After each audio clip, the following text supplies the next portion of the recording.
Episode 12. Welcome to the Unqualified Queerist. Wow, it's been a minute. It's been a hot ass minute. Fuck, I know you've missed us, guys. It's we're still here.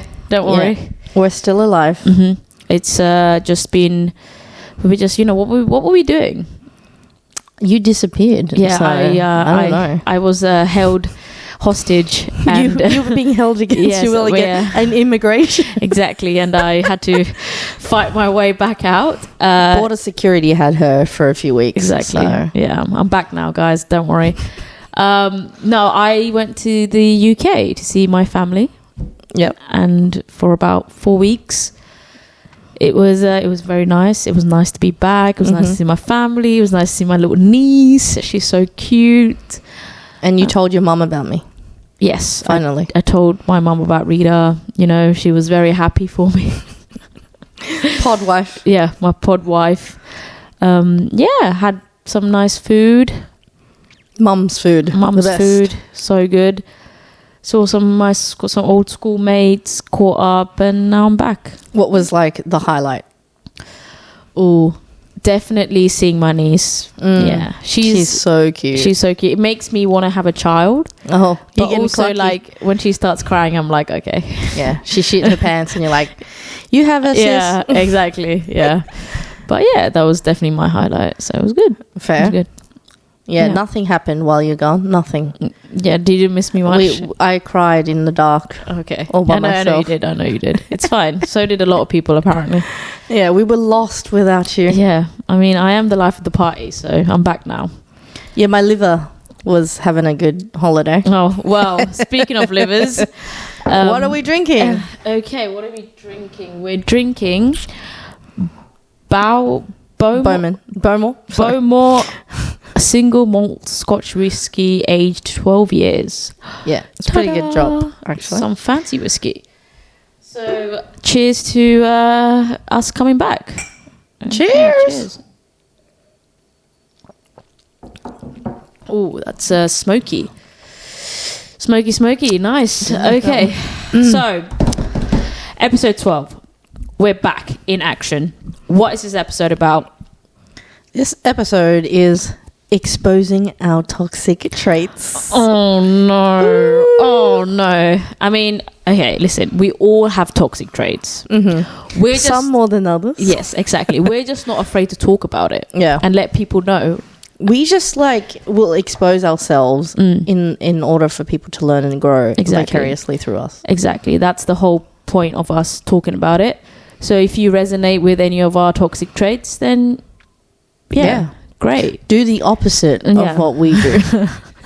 Hence, we're unqualified, guys. Exactly. So watch this with caution and guidance, and seek advice from actual professionals. Exactly. Or therapeutic guidance. Yeah. Okay. Well, let me move this remote. Okay. Turn off the porn. Yeah. Sorry, guys. First toxic trait. Okay, so relationships.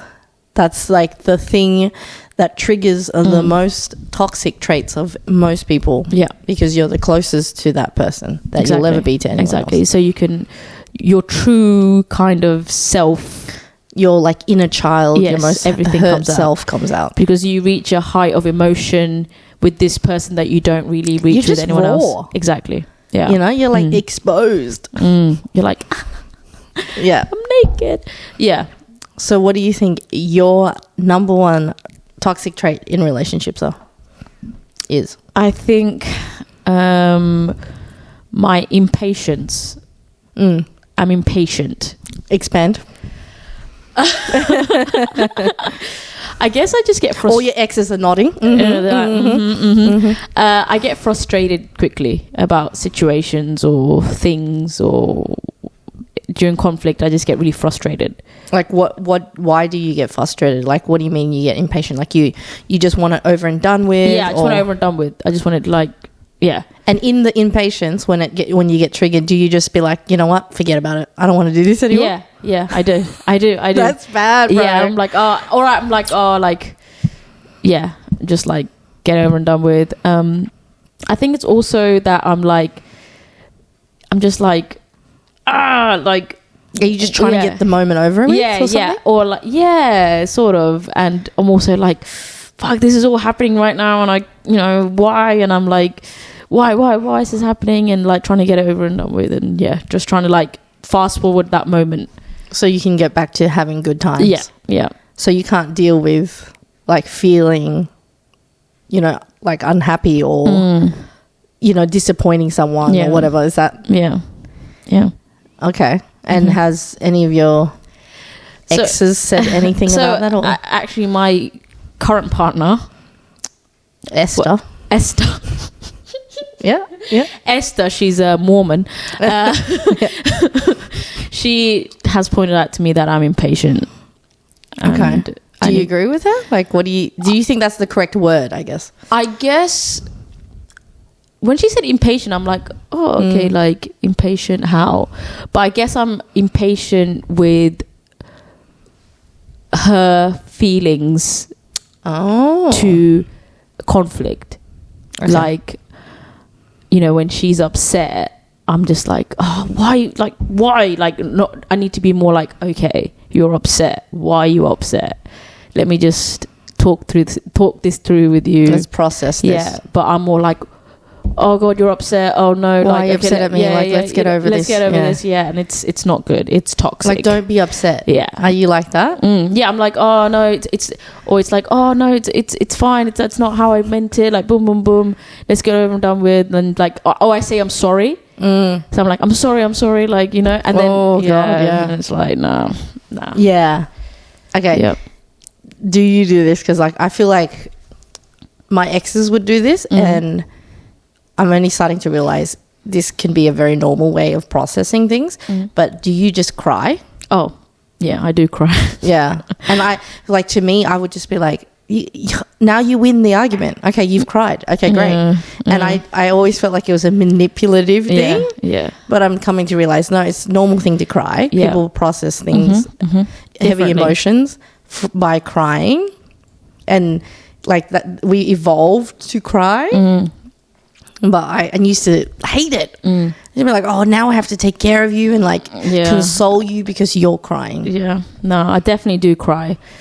I cry more than my partner has cries because immediately when I feel impatient or about a conflict, I get overwhelmed, and how I react to overwhelmness is I get upset and I cry, you know. And it's like, and then after I've cried, I'm like, oh yeah, I feel better. But they're just like, okay, I'm glad you feel better. What about me? Yeah. And I'm like, shit, okay. Well, how do they react when you cry? I mean, I guess they're like, fucking here we go again. I don't know. I don't know. I think my Esther, she, you know, she consoles me. She's very patient with me. You know, okay. Yeah, and that's good. I want to be able to give that patience back as well, because it's not always on her, always a burden to her to be patient with me. I need to be patient with her too. So that's something I'm working on, being patient and not like, you know, yeah, not like, yeah, exactly. Yeah, that's exactly how I can describe it. Yeah. Okay, so yours. Ooh. Yeah, I know my number one toxic trait in relationships is my ability to shut down. Like, I will exit the building. I can avoid it. Yeah. I can, like, I would leave and go to my island. That's what I used to call it. I'd probably still do that. Your island. I have an island in my mind where I go. Like, I will disappear to there. Like, in any conflict. Well, not in any conflict. In a conflict that I think or deem to be like really high conflict, I will exit and I would turn really cold. And my partners cannot deal. I'll just shut down. Yeah. I can't do it. Can't communicate. I feel like I'm really flooded in the moment, and I don't like expressing with words, because then I'm going to say some shit. Then I'm going to say something hurtful.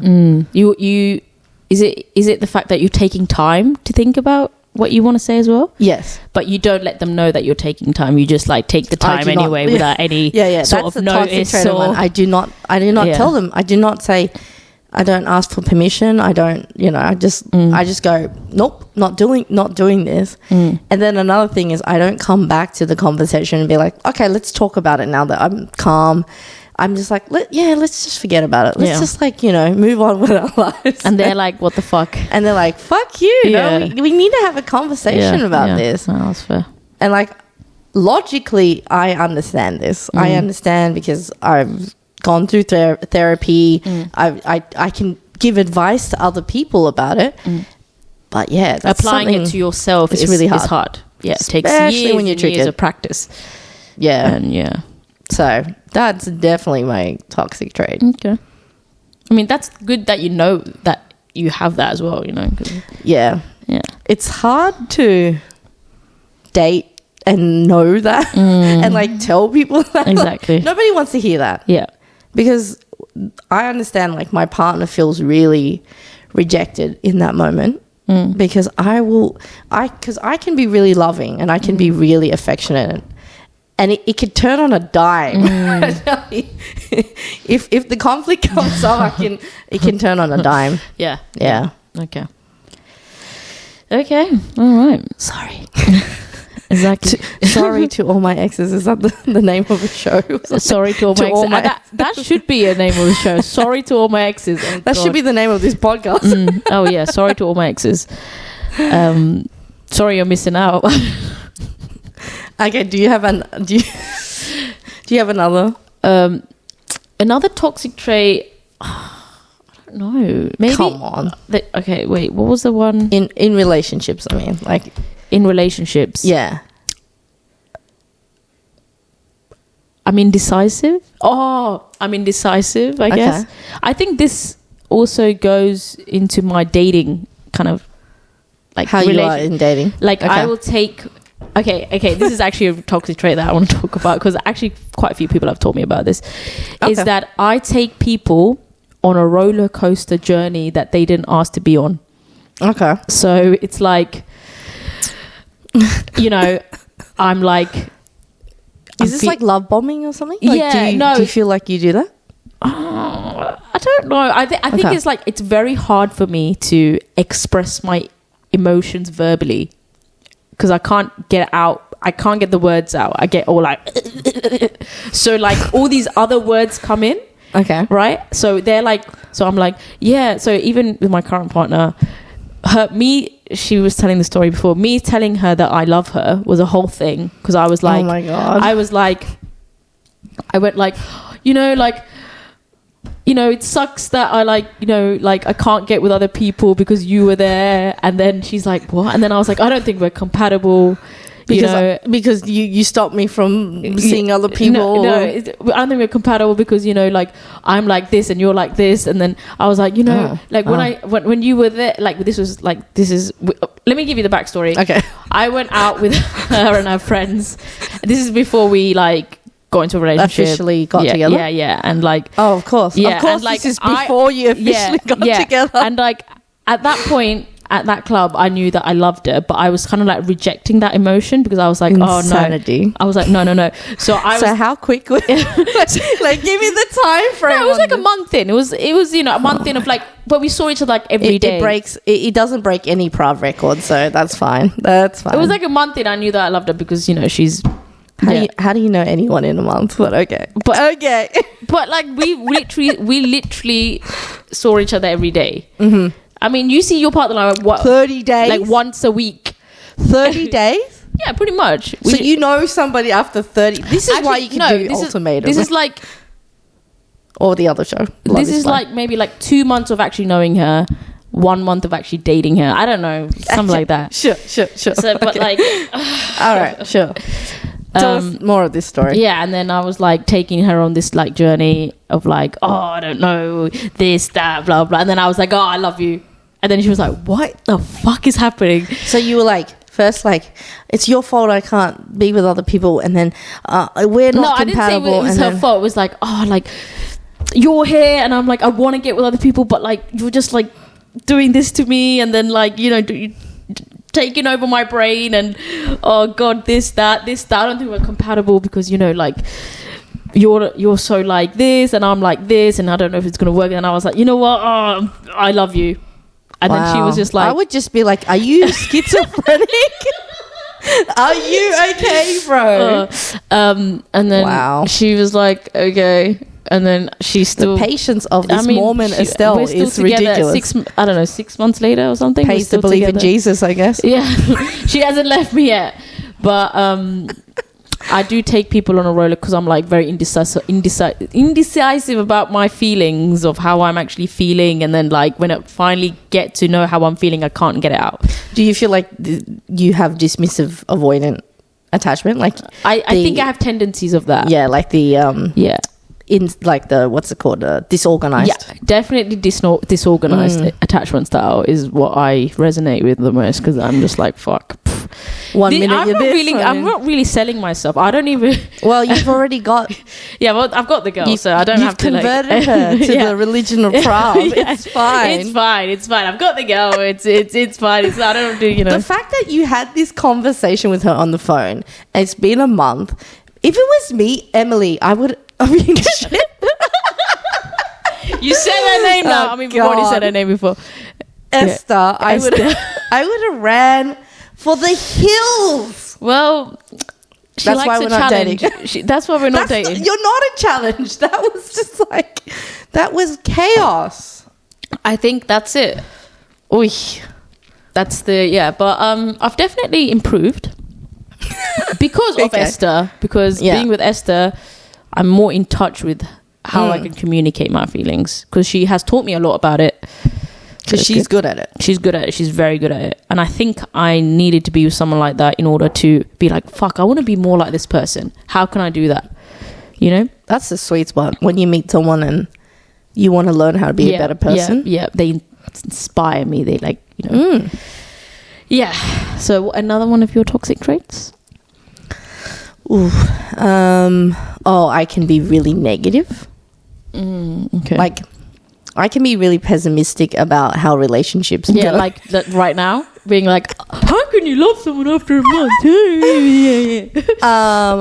I can concentrate a little bit too much on the negative. Yeah, I feel like you do that. You do that. The outcome of things before it happens, like you know, not growing up and not really seeing a lot of positive representation around me of good relationships, of people being in long-term relationships and being really happy, or marriages working out. So I feel like when I get into relationships, that's at the back of my mind. I'm like, who am I to think that I'm going to have a really good relationship in marriage or whatever it is, long-term relationship? Why am I special? So I tend to like think, well, it's like self-sabotage. Yeah. This is why I need to go to therapy. Yeah. This is why I go to therapy. I mean, to be fair, I've stopped, and I think I need to go back because, you know, you can never not have, I've finished the school of therapy, guys. I've graduated, and that's it. I'm done. No. I've clocked it. No. Even therapists need therapists. You get me? Like, it's crazy. Really. So, I need to get back on that horse. Okay. So we've talked about toxic traits in relationships. Let's talk about toxic traits when you're single. When you're single or when you're dating. Or you're like dating, you know? You go first. You want me to go first? Yeah, you go first. Okay, I have this tendency to preemptively end things before they even start. I will call things off before they even start. Before they even go, hi, my name is... I'm done with you. Bye-bye. I didn't even get to the name, but... like, I don't know. I think I look for signs of people who are really interested in me. And then I avoid them. No, it's like I get worried about people becoming too attached to me and very quickly attached to me. Like, you would be a red flag for me, right? You'd be like running away from me like, no way. Yeah, because in the past, I've had people who, you know, they emote at me and they're like, I really like you, and you know, why don't you feel the same way? And it's too intense for me. And so when I start to get like PTSD or something, like I just get worried that that's gonna happen. And when I see any signs, I just shut it down. Like, forget about it. Not going after this or whatever. Okay. And so I can shut things down very quickly. I agree with that one. I do. I've seen it happen. Yeah. Okay. What about you? I think for me, it would be the fact that when I'm like single, I like to flirt. I think we all like to flirt, but like my flirting is... No, you love to I flirt because... Not because I'm actually interested in that person.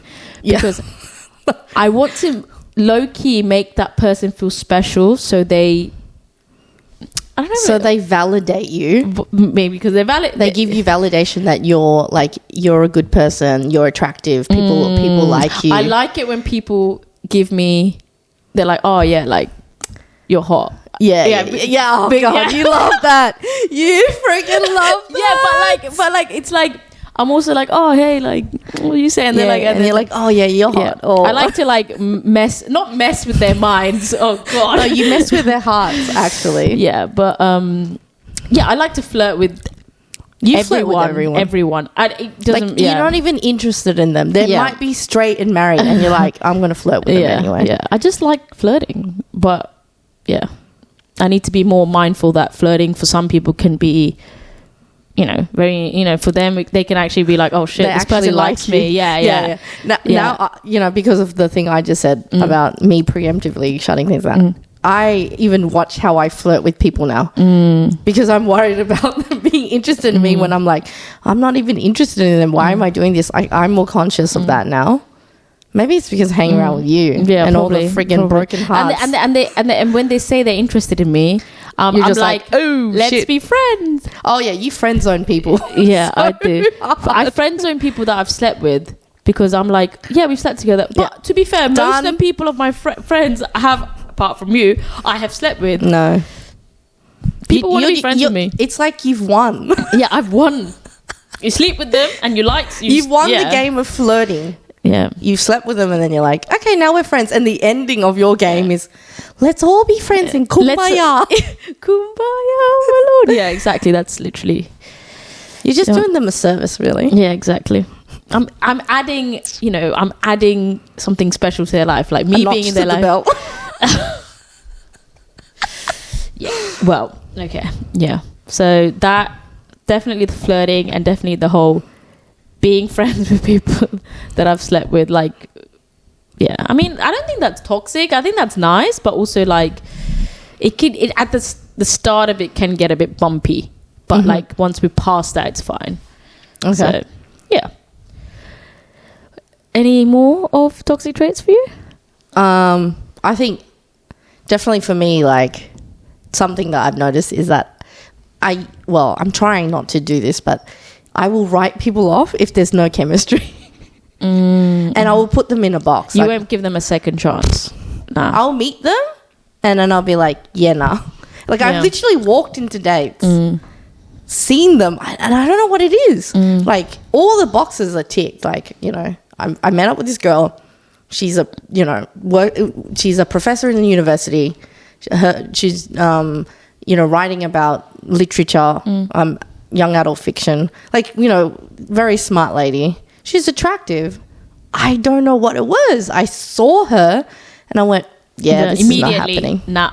But I still go on the date and I still like, I'm a very good date. To the point where they're confused by the end of the date when I'm like, yeah, bye, see ya. That's your toxic trait because you go on the date and you be all like charming and stuff and then they're like, oh. And they think, oh, they're definitely second date. Yeah. And in my mind, I'm already like, there's no second I already date. checked that like the 2 seconds I walked through the door. But I will be really good on the date. So if you need dating advice or how to be on a date, Rita, look, she's honestly, a good date. So. I think I'm a pretty good date. I'm like an alright date. Unless someone hotter walks through the door, then I'm like, oh shit. What do I do now? So I'm trying not to do that anymore. That actually That's funny because on that date, the bartender, I was looking at the bartender, I'm like, damn, the bartender's hot. God. And that was the next week or something, I asked for her number. Is this when I was with you? Yeah, this was like a black sheep. Oh, yeah. Oh, yeah. She was actually the bartender of that night when I was on the date. Oh, yeah. Okay. And I'm like, yeah, I would rather go on a date with this girl. Fair, you know. But that's not good. It's not good. How can you know anyone just in by the instant that you meet them? Exactly. That is so bad. So I've been trying to give people more of a go, even though I'm like, there's no instant chemistry. But there's something to be said about chemistry, but don't base everything on it. That's all I'm saying. Sometimes chemistry takes time. It does.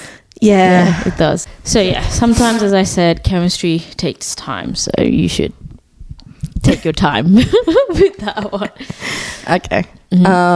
Do you have another dating? I mean, I know you have a list. It's like a toxic trait when I'm single dating. Yeah. Okay. My friends say this is this is something, but I think I have like a different kind of interpretation of it. So when I go on a date with someone, and if I like them within the first couple of minutes or whatever, my brain does something where I like imagine how my future would look like with this person. Okay. Like, do they fit into my family? Do they fit into my friends? Do they fit into marriage? Do they, and I start like almost not, people say fantasizing about how my life with this person could be, because, what's wrong with the word fantasy? Like, why don't you agree with the word fantasizing? Because it's like fantasizing, like, daydreaming or whatever. But are you building, it sounds like you're building a dream house for this person to live in. Yeah, but it kind of sounds like, not creepy, but it sounds like weird. It sounds like I already met this person. I'm like, oh, it sounds like you're crazy. It's like, it's like a Bollywood film, and like there's like a dance sequence or something. But is it? Well, no, I'm just like, okay, as they're talking, I'm thinking, okay. Are you picking wedding songs? No, I mean, not in the first day, but maybe the second. But yeah, but I'm more like thinking about, oh God, like how would this person like fit into my life? Normally people go on the first day, they're more like trying to learn about that person themselves. Like, and you're not listening. I'm just like, okay, does this person fit into my life? Is this person like gonna be, And then if I feel like they don't, I go, nah. But and also physical, like physically, yeah, physically. Are you like also physically like, nah? I mean, I guess I need them to look a certain way, but like, yeah, I mean, they got to be attractive. That's that's not wrong to say. But that's a big one. Yeah, that's probably a toxic trait, because they just walk through the door. Let me just fucking give them a fucking drink and ask. And have you been like, obviously you've been terribly wrong about some of these people? Yes, 100%. 100% terribly wrong. And you still never learn. Yeah, well, yeah. Did you do this with Esther? Esther, to be fair, she was just as bad as me, I guess, because like our first date, we were talking about how our ideal weddings would be, and like, what the hell? That's the gayest date ever. I've never ever. Yeah, it was pretty gay. It was pretty gay. But I just you met your match. I met my match. Yeah, so that's probably how she writes people off, like how they would react if she brings up the word wedding. Yeah, so that's that's definitely one of them. Now I've actually thought of another toxic trait that I do. I'm really selling myself here, guys. That when I'm in a relationship, just oozing out of it. Yeah, this is so bad, and I'm actually working on not doing this. Okay, is like whenever me and my partner have a fight, I immediately think that we're breaking. I'm like, are we breaking up? Are we breaking up? Like, we're having a fight. Like, are we breaking up? That's like an impatient thing too. Yeah, because you're just like, let's just break up. Like, I don't know what we're doing. I'm not even like, let's just break up. I've only said that once, and that was bad.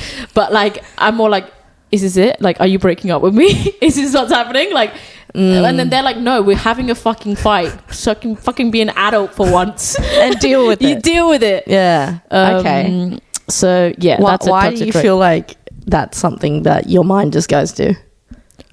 I don't know. I think it's because it's trauma. because in my past relationships, it has ended after one fight. You know? Yeah. And so I never saw the signs before. Right. And then one fight ended, 1 year of a relationship gone.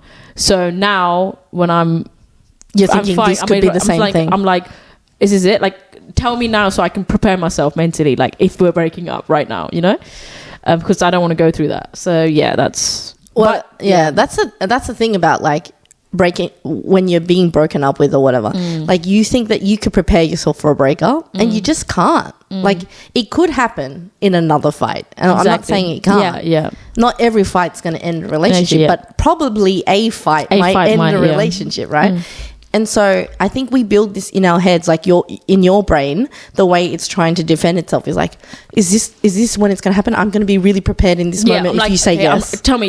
You know, I need to get ready for battle right now. You know? Like, but you're never going to be ready. Yeah, and that's like the shitty thing about relationships. I just need to keep reminding myself, if the relationship does end after this fight, then you'll be fine. I'll be fine, because I was fine before, I'll be fine after this, and that's just life. Yeah. You know, it's no point me stressing about it at that moment in time and asking. That's self-sabotage, because that's right probably there. just going to make it worse, you know? Yeah. Because, because if you keep asking your partner, like, is this it? Are you going to break up? Are we breaking up? One day she's going to be like, yes, bitch. This is the moment. Bye.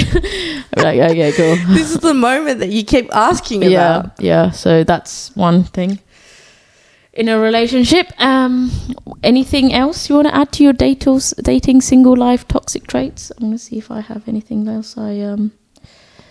Well, definitely in relationships, I find it hard to say I'm sorry, and that's like something I really need to work on. Saying sorry. Sorry. So you don't say sorry, and I say sorry too much. Yeah. Okay. Exactly. There's two different things going on. Exactly. And both very bad things to do. Very bad. Yeah. Like, honestly, I'm not perfect. I'm not a saint. I know that. I know that. Yeah. It's so hard for me to just... Because I think it's like... I feel like if I'm wrong, then like there's something really fucked up about me, or something to admit that I was wrong. When it's like... Dude, everybody... It's like a more like an ego thing. Do you think? Yeah, like a pride thing. A pride thing, an ego thing, maybe even like a defective thing where I just feel like if I'm wrong, then I'm stupid. Yeah, and like you know, it's this whole spiraling thing. I mean, I don't think it's actually okay. Yeah, you just need to tell yourself it's okay. Everyone can be wrong, you know. But I'm like, I'm mostly right. Yeah. So you see, that's you. In my head, I'm like, yeah, I'm definitely wrong. I'm just going to say sorry. Even if I'm not wrong, I'm like, I'm sorry. Yeah, you do that. And they say, like, you why are you saying sorry? Do you actually think that you're just sorry? saying it. You're like knee-jerk reaction. I definitely did something wrong. I don't know where it is, but yeah, I'm sorry. But actually, there's a couples therapists who say you should just say sorry, because you probably did do something wrong. Even if it's like 15%, you can say sorry for that 15%. And that's more healthy than you just completely being like, it's all on you. You're fucked up. You messed this whole situation up. Yep. So Esther, when I'm saying sorry, it's okay. It's okay, but you could you know what you could do? What? Explain why you're sorry. Yeah, I think that's what the you're hard sorry time I'm struggle with. You can't just be like, I'm sorry. You know, they'd just be like, is she malfunctioning or something? I think if people saw me on the street having a fight with my partner, they will literally think I'm having some sort of fit. They'll be like, crying, someone called the ambulance. There's a woman out here having a fit or a stroke or something. She's having a stroke. I'm sorry. Don't break up with me. Oh my God. Holy shit. Fuck it. How the hell do I have a girlfriend? I actually don't even know. If anyone can... miracles happen, have a girlfriend, guys. Anyone miracles happen. Honestly. Yeah. If I can do it, you can do it. Believe in yourself. Yours. I'm just saying. All right. Moving on. Toxic traits with family and friends. Okay. You go first. You just saw your family, so. I think, what would it be? Oh, okay. If I have conflict with my family, so within a relationship, if I have conflict in a relationship, I want to stay and I want to fix it. You know, I'm like, I'm sorry. Yeah. Let's work this out, please. With family, I'm like, bye bye now. See you later. I'm off. It's not even fight or flight. It's just flight. Yeah. So I leave, and that's toxic because, you know, I live in a different country to them now. But it's not. You know, it was obviously more than that. But it's for me. I immediately go, I can't be asked for this sort of, because conflict with them is just like, I don't need it. Too much. It's unnecessary for me. And like in my head, I just because they also need therapy.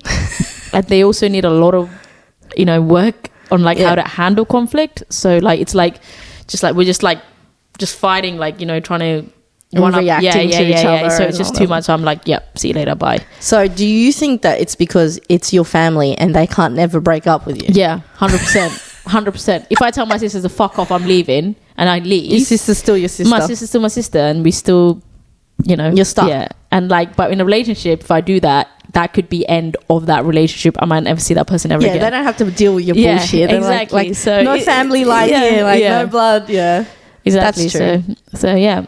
Okay. With friends, I guess, I don't know. I don't know. I think I'm pretty good with friends. I'm pretty good with friends. I feel like with friends, I'm just like a bit more. I'm very chill with my friends. You know? Don't get triggered that much. Yeah, I don't get triggered. Yeah, I think you're good at making friends and you're good at keeping friends. So that's like a good indication. Yeah, I have too many friends. I think you do actually. Okay, yours. Definitely with family. Like, I will argue. I get really argumentative. You love a good debate. Yeah. And with my family especially, we have so much conflicting ideas in my family. My family's quite, even just amongst the siblings and not including like the cousins, like we're all really close to each other, but goddamn, we have so many conflicting ideas. There's Mormons on one side, there's Jehovah's Witness on one side, there's conspiracy theorists on the other, there's like a libertarian in the mix, you know, and I'm just like, fuck all of you. Yeah. There's Andrew Tate has a point. You know, there's like we love Andrew Tate. Not jokes. He's a piece of shit. It becomes a situation where I can't cut them out, but so I just decide I'm gonna die on this hill with you. I'm gonna freaking rant at you, and I'm gonna fight you till my last breath. Yeah, because you can't cut them off like you can with friends. So it's much harder to do. And I think in the past I've tried to actually end relationships with family. But they still keep coming back. But these motherfuckers, every Christmas we're still together. Yeah. But I've gotten much better at that in general in life. Like just being like, you know, this is not a way to convince anyone of changing their mind. Yeah. Me like doing this or like out-facting them or something, it's not going to make them go, oh yeah, I see the light, you know. Just like if they were trying to convert me into like Mormonism, I'm not going to be like, oh yeah, you've really convinced me now that I'm a Mormon now. Yeah. So yeah, fair. That's pretty bad. And in terms of friends, like I've had friends where I feel like we don't fit into each other's lives anymore, and I will just ghost them. I've cut people out of my life, and essentially I think I ghosted them. That would be the best way to describe it.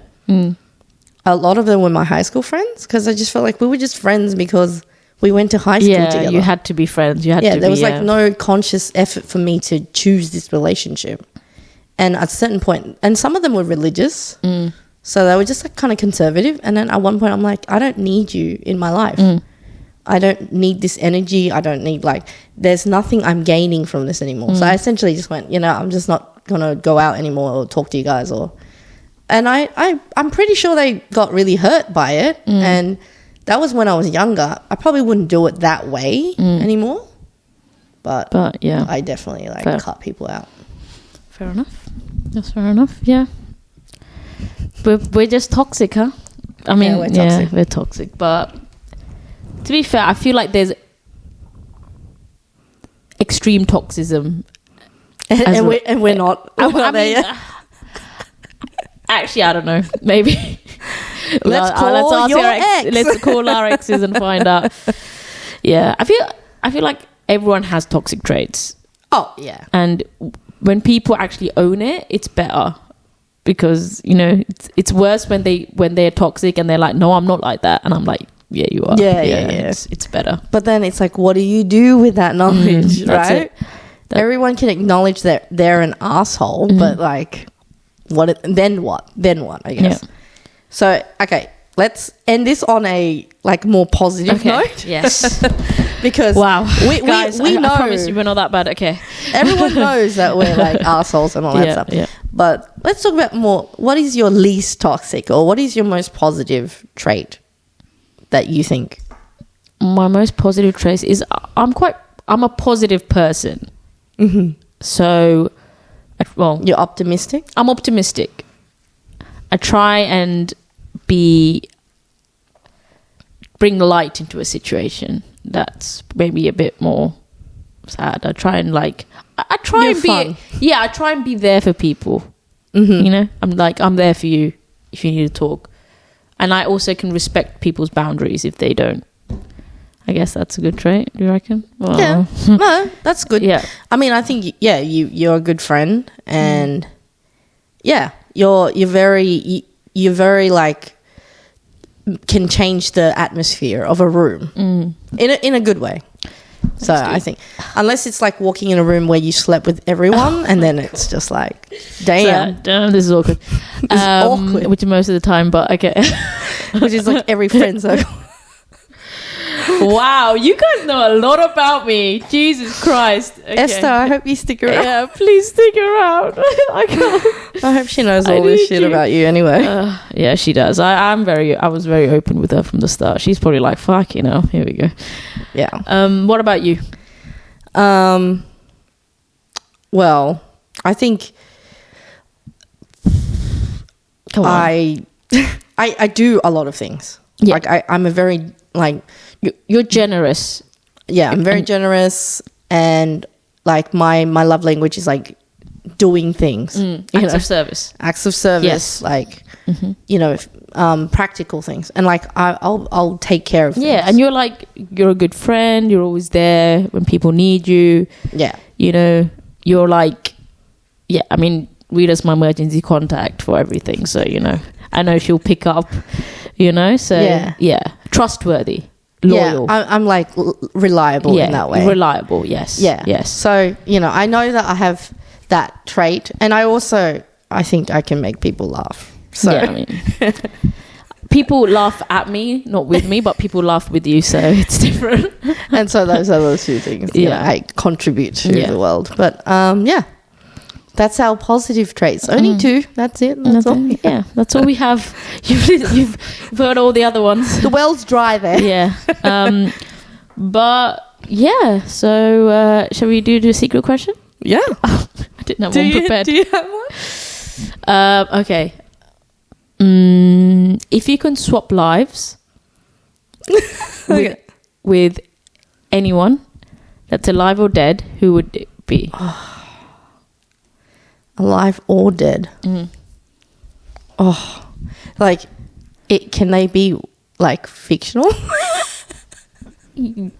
Okay, because what I want to say is Satan. Oh my god. That's like yeah, because I think Satan's powerful.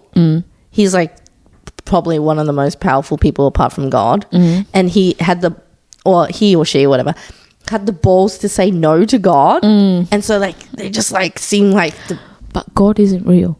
Exactly. That's why I said they're both fictional characters. Oh, are they? I don't know. Yeah. Okay, fictional. I don't know. It'd just be cool to be like have a whole and dominion. they look cool. They're like in red and got like fire coming out of their arse and shit. Yeah. And any time I see Satan in like a fictional I'm like, movie, I'm like, yeah, they're pretty badass. Yeah, they're badass. Yeah. So yeah, fair. That's like the thing that came to my head. It's random, but okay. I will take that. Okay. This one's...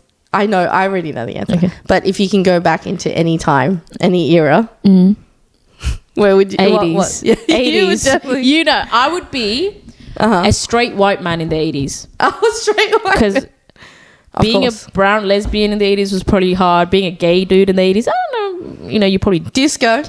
Well, that was the end of the disco. Yeah. 80s is like... I love it. I just...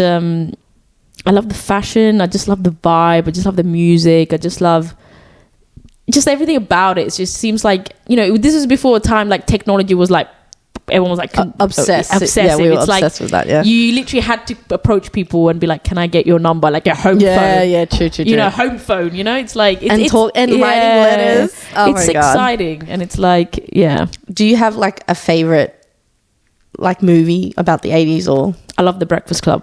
I've watched that movie like 7 times. Oh wow. I also like Stranger Things because it's set in the 80s, and I just love how they've like really like the vibe. Yeah, the vibe, how they've actually taken it, you know, set it up and stuff. So yeah. Okay, that's cool. And that's it. That's it for episode 12, guys. I hope you've enjoyed it. If you have any questions, please DM us. If you want us to like say anything on the podcast, whatever you want. Exactly. Is there anything you want us to discuss? Like, yes, please. Hit us up. If you have any ideas for future pods, let us know, and we're happy to take it on. Our best, you know, advice. We'll give it to our assistant. Yeah. I hope we didn't throw you off with all our toxic traits. Well, they already know. But yeah, we'll see you soon. Bye-bye.